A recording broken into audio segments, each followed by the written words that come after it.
Hello everyone, this is Dheeraj Suri and I welcome you all in Dheeraj Suri classes. So today I am going to give you a brief introduction about a new subject which is being newly introduced in BA Economics Honors Semester 5, Delhi University, and the name of the subject is Economic Growth and Business Cycles. देखिए ये topic के अंदर जो components हैं वो नए नहीं हैं, एक सब्जेक्ट बना के पहली बार प्रेजेंट हुआ है। पहले कुछ इसमें से टॉपिक्स ऐसे थे जो मैक्रो में पढ़ाए जाते थे, अब इसको एक अलग सब्जेक्ट बना के आपके सामने रखा है। बेसिकली यहाँ पे आप ग्रोथ इकोनॉमिक्स की बात करते हैं, ग्रोथ मॉडल्स की बात करते हैं, वो आपको यहाँ पे मेनली पढ़ना है। आज इस लेक्चर में डिस्कस करूँगा हम अपनी कोचिंग में आपको क्या प्रोवाइड करने वाले हैं, प्लस मैं आपको बताऊँगा कि इस सब्जेक्ट के लिए आपको कौन सी बुक्स पढ़नी है, प्लस आपको पता चलेगा आपका कोर्स कंटेंट। तो स्टार्ट करते हैं। पहले देखिए हम अपनी कोचिंग में आपको क्या पढ़ाने वाले हैं, सब इस वेबसाइट पे लिखा है। वेबसाइट है primeacademy.in। जब आप वेबसाइट पे जाएंगे primeacademy.in पे तो मेन्यू ऑप्शंस में यहाँ पर आपको यूजी कोर्सेज में सेम 5 में आना है। इकॉन और सेम 5 के पेज पे आएंगे जब, तो यहाँ पे इकोनॉमिक ग्रोथ के पेज पे क्लिक करेंगे आप, ये इकोनॉमिक ग्रोथ के पेज पे आ जाएंगे जहाँ सब इन्फॉर्मेशन यहाँ पे आपके पास अवेलेबल है। तो हम क्या प्रोवाइड करते हैं कोचिंग में आपको, we provide you full course recorded video lectures. आपको कंप्लीट वीडियो लेक्चर्स मिलेंगे। ये जो लेक्चर्स हैं ये कवर करते हैं थ्योरी पोर्शंस, रीडिंग के बैक क्वेश्चंस, जो अब क्योंकि मैंने कहा ये सब्जेक्ट तो नया है लेकिन कंपोनेंट्स नए नहीं है, तो ये टॉपिक्स पहले से भी पढ़ाए जाते रहे मैक्रो में, तो पास्ट ईयर क्वेश्चंस हैं इनके, तो उन क्वेश्चंस के सॉल्यूशन मिलेंगे वीडियो में। और इसमें बहुत सारे न्यूमेरिकल्स होते हैं ग्रोथ इकोनॉमिक्स में, वो सब न्यूमेरिकल्स हम यहाँ पे सॉल्व करके दिखाते हैं। Plus we provide the PDF notes, आपको पीडीएफ नोट्स प्रोवाइड करते हैं। पीडीएफ नोट्स में हम लोग कवर करते हैं जो कंसेप्ट्स होते हैं उनको, प्रीवियस ईयर क्वेश्चंस को, न्यूमेरिकल क्वेश्चंस को, एमसीक्यूज को और इंपॉर्टेंट क्वेश्चंस को। अब आप जब वीडियो से पढ़ते हैं, नोट से आपने प्रैक्टिस कर लिया, फिर आपको कुछ डाउट्स हो सकते हैं। डाउट्स के बहुत सारे मैकेनिज्म हैं। एक मैकेनिज्म है ऑनलाइन डिस्कशन फॉरम, जहाँ पे वेबसाइट पे डिस्कशन फॉरम है जिसपे आप अपने डाउट्स को पोस्ट करते हैं, और जब आप डाउट पोस्ट करते हैं वो मेरे पास नोटिफिकेशन आता है मेरे पोर्टल पे, और फिर हम उस डाउट को वहाँ पे आंसर करते हैं। दूसरा रास्ता है आप व्हाट्सएप से, कॉल से अपने डाउट डिस्कस कर सकते हैं, और सबसे कन्वीनियंट वो रास्ता है ऑनलाइन डाउट सेशंस। हम डाउट सेशंस कंडक्ट करते हैं, लाइव सेशंस होते हैं जूम के थ्रू, जिसका लिंक आपके पास आता है। आप अपनी क्वेरी पूछते हैं, 1-to-1 इंटरेक्शन होता है, ठीक है, आप अपने इंटरेक्शन करके क्वेरीज को पूछ लेते हैं। अब जब आपने सब पढ़ लिया, डाउट पूछ लिया, आप टेस्ट देना चाहते हैं, तो इसके लिए हम लोग आपको मॉक टेस्ट वेबसाइट पे प्रोवाइड करते हैं। ये जो सब्जेक्ट है इसमें फर्स्ट 15 क्वेश्चन तो एमसीक्यू वैसे भी आने वाले हैं, 15 क्वेश्चन 2 नंबर के, 30 मार्क्स के जो क्वेश्चन हैं वो एमसीक्यू आएंगे। एमसीक्यू वैसे भी आपको बहुत प्रैक्टिस करना है सब्जेक्ट के लिए। तो economic growth and business cycle में फर्स्ट 15 क्वेश्चन एमसीक्यू टाइप्स होंगे, याद रखिएगा। अब एग्जाम पैटर्न बताऊंगा आपको आगे। आपको एमसीक्यू हम यहाँ पहले ही प्रैक्टिस करा देंगे। हर चैप्टर के एमसीक्यूज वेबसाइट पे लगे मिलेंगे आपको बस आके प्रैक्टिस करना है, आपका रिजल्ट आपके सामने आ जाएगा, आपने क्या गलती की मालूम हो जाएगा आपको।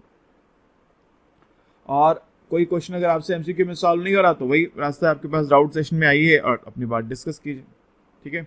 तो एक कॉम्प्रिहेंसिव कवरेज है सिलेबस की, कॉम्प्रिहेंसिव कवरेज है नोट्स की, कॉम्प्रिहेंसिवली आपके साथ हमने मॉक टेस्ट यहाँ पे आपको अवेल कराए हैं। तो सब चीज़ें आपको एट वन गो मिल जाती हैं। जैसे आप कोर्स सब्सक्राइब करते हैं सब कुछ आपको मिल जाता है एट वन गो।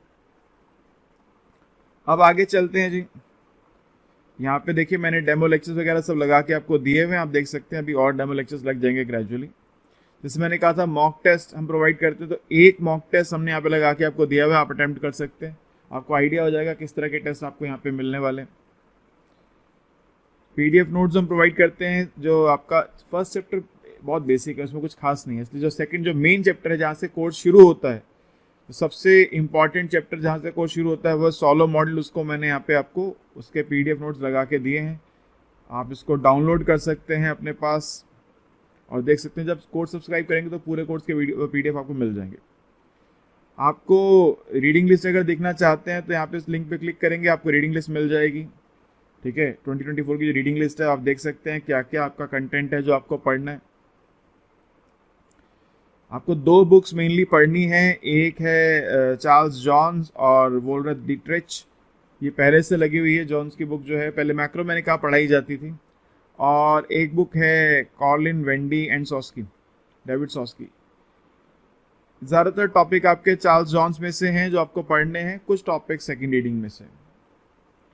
अब एग्ज़ाम पैटर्न के ऊपर अगर आप आएंगे तो आप देखेंगे एग्ज़ाम पैटर्न कैसा है। देखिए, ये जो यूनिट 1 और 3 मिलाकर 50% पोर्शन कवर करेगी और यूनिट 2 50% पोर्शन कवर करेगी। मुझे डाउट है इसके ऊपर।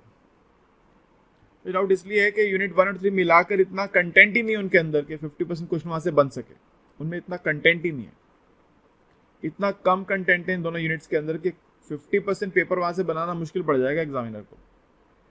तो आप इसको 60-40 मान सकते हैं, ठीक है, क्योंकि वो ऐसा लिख देते हैं कि 5-7% ऊपर नीचे होगा। जो आप वेटेज लिख के दे रहे हैं उससे 5-7% ऊपर नीचे कर सकते हैं।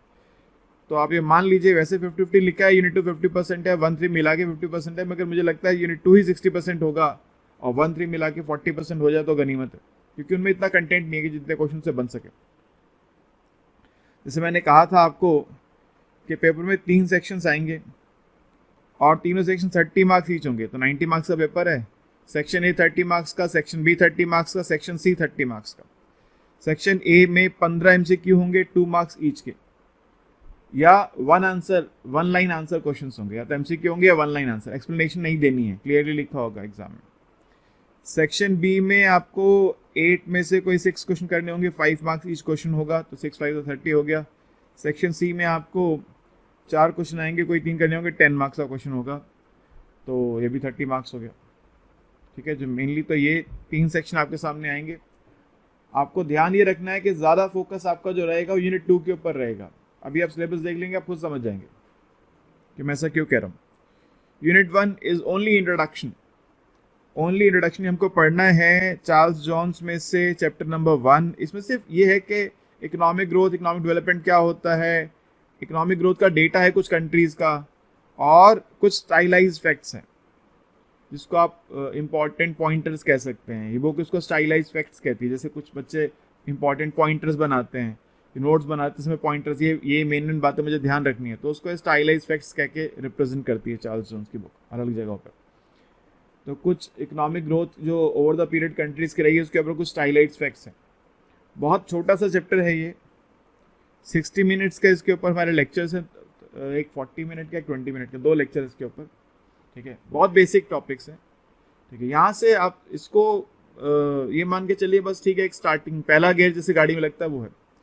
इससे एग्जाम में क्वेश्चन बनेगा मुझे डाउट है, कोई ज़्यादा इसमें बनता नहीं है, बस एक स्टाइलाइज फैक्ट्स के ऊपर क्वेश्चन बन सकता है, और वो बनेगा तो वो तो केक वॉक की तरह होगा आपके लिए, क्योंकि बहुत बहुत बेसिक सी बातें हैं जो आपको बस ध्यान रखनी है, क्वेश्चन आएगा तो लिख देनी है। मेन जो हमारा कंटेंट स्टार्ट होता है वो यूनिट 2 से स्टार्ट होता है। यूनिट 2 में सबसे पहले आता है सॉलो मॉडल। एक फेमस इकोनॉमिस्ट हुए हैं रॉबर्ट सॉलो, उन्होंने दिया था सॉलो मॉडल। ये सॉलो मॉडल ये बताता है आपको कि जो कंट्रीज हैं बेसिकली लॉन्ग टर्म उनका इक्विलिब्रियम स्टेट क्या होगा, इसको बोलते हैं यहाँ पर हम स्टेडी स्टेट। अब तक आप जिसको बोलते आए थे लॉन्ग टर्म इक्विलिब्रियम, ये सॉलो मॉडल बोलता है क्या उसको, स्टेडी स्टेट। कि जो कंट्रीज है उनका लॉन्ग टर्म इक्विलिब्रियम कहाँ पर होगा, स्टेडी स्टेट कहाँ होगा। 3 स्टेजेस में अभी मॉडल पढ़ने वाले हैं। पहला स्टेज जहाँ पे मानते हैं कि लेबर भी कांस्टेंट है और टेक्नोलॉजिकल एडवांसमेंट भी नहीं हो रही है। सेकेंड स्टेज, अब हम मान लेते हैं कि लेबर वेरिएबल है, लेबर चेंज हो सकती है, ग्रो कर रही है लेबर, मगर टेक्नोलॉजी अभी भी कांस्टेंट है। थर्ड स्टेज, यहाँ पे अब हम मानते हैं टेक्नोलॉजी भी इंप्रूव कर रही है, टेक्नोलॉजिकल एडवांसमेंट हो रही है, ठीक है। अब सॉलो मॉडल यहाँ तक तो पहुंच गया कि टेक्नोलॉजिकल एडवांसमेंट ग्रोथ में असर डालती है, मगर वो ये नहीं बता पाया कि ये टेक्नोलॉजिकल एडवांसमेंट का सोर्स क्या है, ये टेक्नोलॉजिकल एडवांसमेंट किस वजह से होती है, उसके रीजंस क्या हैं, किन फैक्टर्स पे डिपेंड करती है, ये उसको नहीं पता।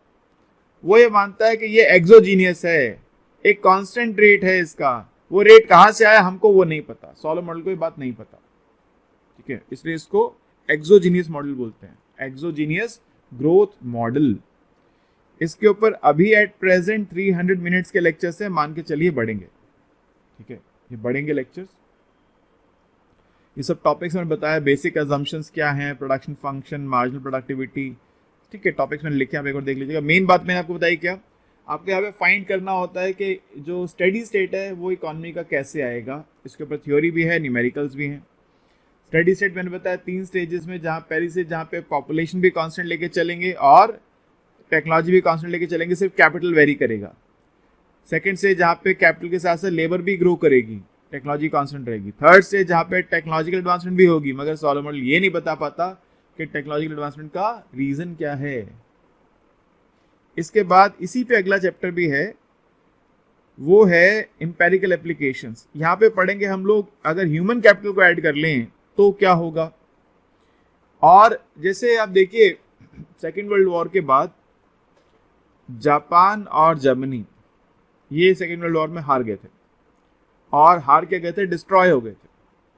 जापान के ऊपर न्यूक्लियर अटैक हुआ था, जर्मनी के 2 हिस्से कर दिए थे।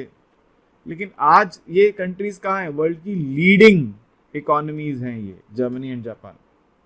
उस समय जो कंट्रीज डिस्ट्रॉय हो गई, आज फिर से लीडिंग इकोनॉमीज बन गई। इसको बोलते हैं कन्वर्जेंस।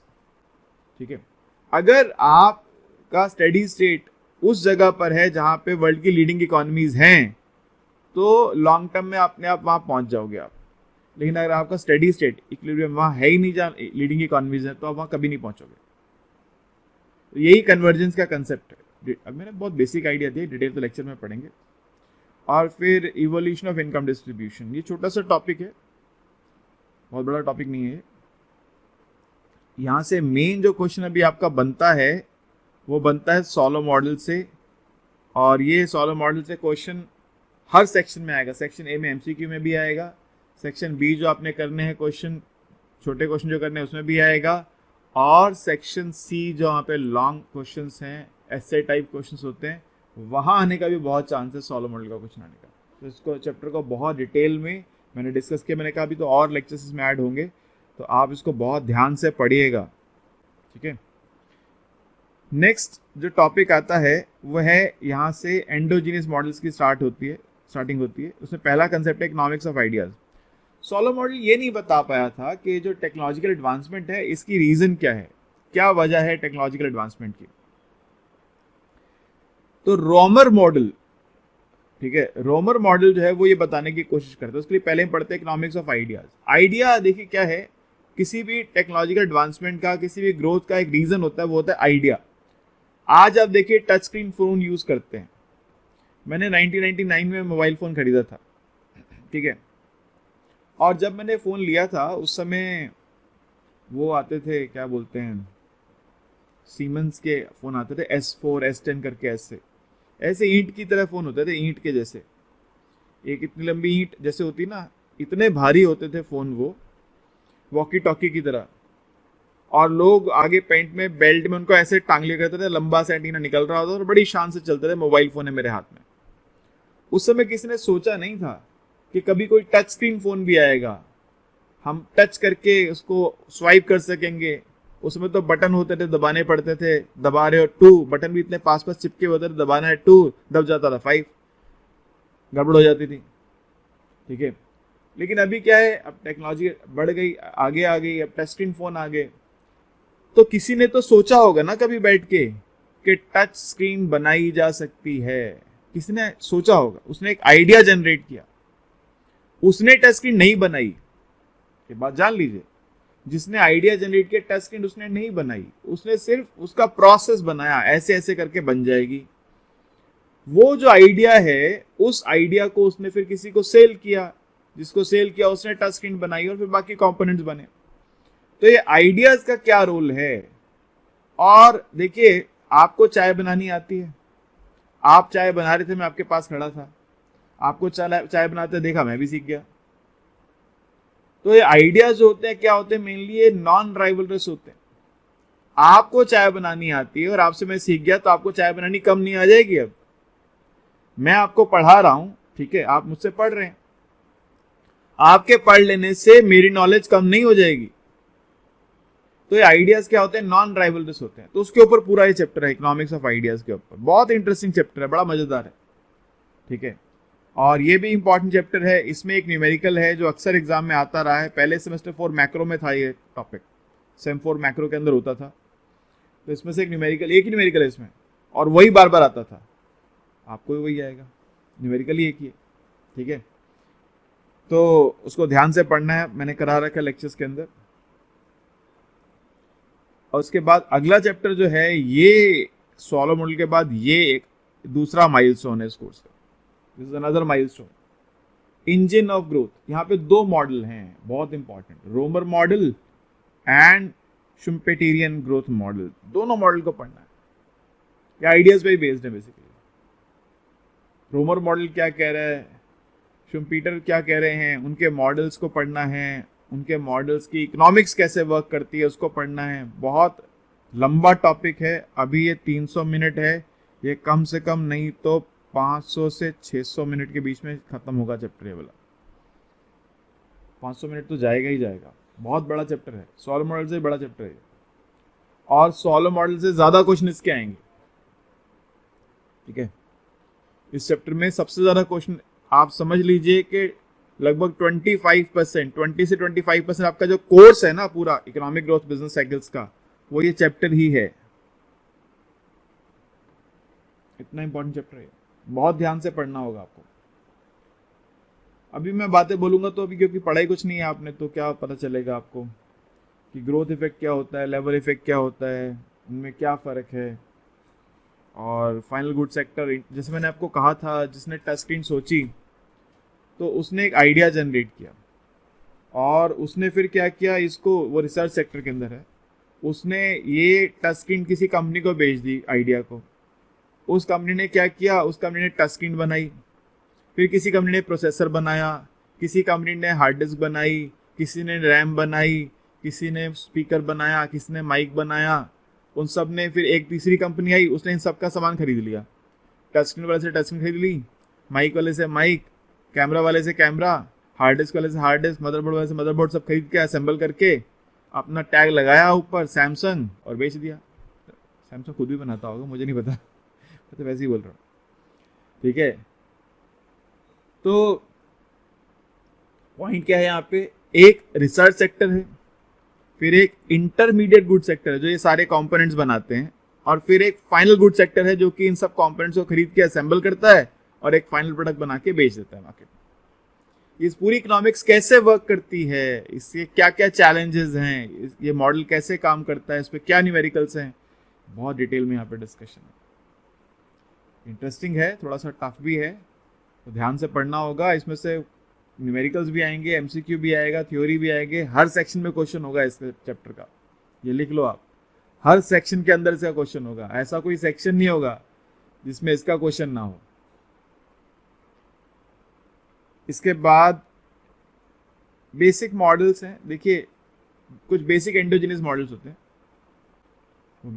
वो सिंपल मॉडल्स हैं बहुत ज़्यादा। और फिर टेक्नोलॉजी ट्रांसफ़र कैसे होती है, जैसे यूएस में विंडोज़ तो यूएस में बनी थी ना, हम भी यूज़ करते हैं, सभी कंट्रीज़ यूज़ करती हैं, या जो भी सॉफ्टवेयर कहीं बनता है किसी कंट्री में सब यूज़ करते हैं, या और भी जो चीज़ें बनती हैं कंट्री में सब कंट्रीज़ यूज़ करती हैं। तो इसमें क्या होता है, टेक्नोलॉजी ट्रांसफ़र होती है, वो किस तरह से हो पाती है वो सब यहाँ पे आप पढ़ने वाले हैं, टेक्नोलॉजी ट्रांसफ़र। ठीक है, और फिर एक बात और है कि आप ग्रोथ रेट्स अलग क्यों हैं। इंडियन इकॉनमी तो बहुत तेज़ी से ग्रो कर रही है, यूएस इकॉनमी उतनी तेज़ी से ग्रो नहीं कर रही, या और कई कंट्रीज उस रेट से ग्रो नहीं कर रही। इंडिया तो 6-7% के रेट से ग्रो करती है, बाकी कंट्रीज तो 1% के रेट से ग्रो करती हैं। ये डिफरेंसेस क्यों हैं ग्रोथ में, ये सब यहाँ पे पढ़ेंगे। इसमें से भी 1-2 क्वेश्चन आ सकते हैं एग्जाम में। फिर थर्ड यूनिट में देखो, यूनिट 2 कितना बड़ा था, इसलिए मैंने कहा 50% तो जस्टिफाइड नहीं है, वो मेरे को तो, मैं अब्जॉर्ब नहीं कर पा रहा उस बात को कि 50% कैसे है वो यूनिट 50% कैसे है, जो सब कुछ उसी यूनिट के अंदर है, अकेले वो यूनिट 50% है, और ये जिनमें कुछ भी नहीं है ये 50% है। तो मेरी तो समझ में नहीं आया, देखते हैं अभी जो एग्ज़ाम बनेगा, पहली बार होगा अभी एग्ज़ाम, तो आप कहेंगे सर हमारे साथ ऐसा हो रहा है, तो सभी के साथ कुछ न कुछ पहली बार होता है। यहाँ पढ़ेंगे अब real business cycle and new Keynesian model. Business cycles basically क्या है कि जो हम ये समझते हैं कि economic environment over the period of time change होता है, एक साइकिल की तरह चेंज होता है। पहले एक्सपेंशन होता है, उसके बाद फिर वो अपने टॉप पे पहुंचता है, पीक पे, फिर रिसेशन आता है, फिर बॉटम पे पहुंचता है डिप्रेशन में, फिर वापस रिपीट करती है साइकिल अपने आप को। कौन से फैक्टर्स हैं जो इस साइकिल को अफेक्ट करते हैं, गवर्नमेंट का क्या रोल होगा यहाँ पर, गवर्नमेंट किस तरह से रिसेशन के समय इकॉनमी की हेल्प कर सकती है, और एक्सपेंशन के समय ओवर हीटिंग से इकॉनमी को रोक सकती है।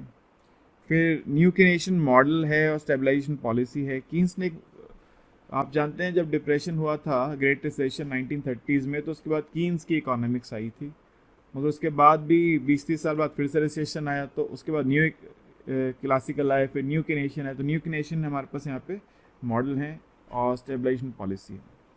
ये हमको पढ़ना है वेंडी कार्लिन से, डेविड सॉस्की जो नाम है।